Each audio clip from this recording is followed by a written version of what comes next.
For years now, the Vietcong have been strong in the Delta. It's where they've always raised taxes, food, and recruits. And recently, they've even been enrolling boys of 14 and 15. But the Americans say that since the Tet Offensive, Vietcong tactics have become much more aggressive. They fire rockets at the river patrol boats with frequency and often deadly accuracy. In one 4-day period last week, 3 of these fiberglass boats were hit and their crews wounded.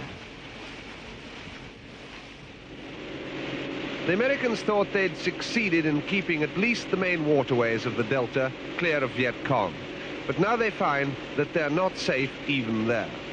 They've been attacked several times in the past few weeks by Vietcong rocket teams operating from the banks of this island in the middle of the main channel.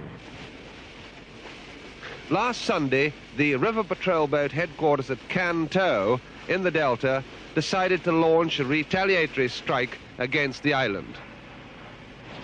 First of all, the force of fast patrol boats and armored landing craft sailed along the banks of the island, calling on the local population to move out of the area. A psychological warfare team broadcast a message in Vietnamese warning that the strike would begin in half an hour. Đến đồn quốc gia Việt Nam, đồng bào lưu ý, đến đây, đến đồn quốc gia Việt Nam. After the broadcast came the bullets. The bombardment lasted a full hour.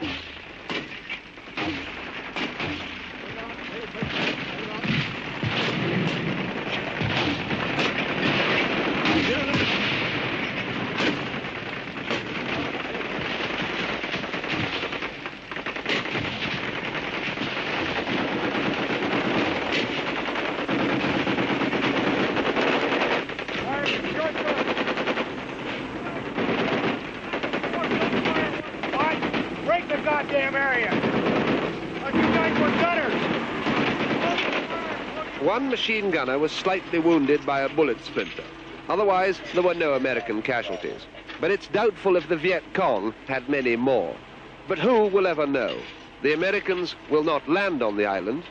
Unless an agent brings in a report, the net result of all that flying lead will remain a question mark. And at least one American officer on the operation thought it was futile.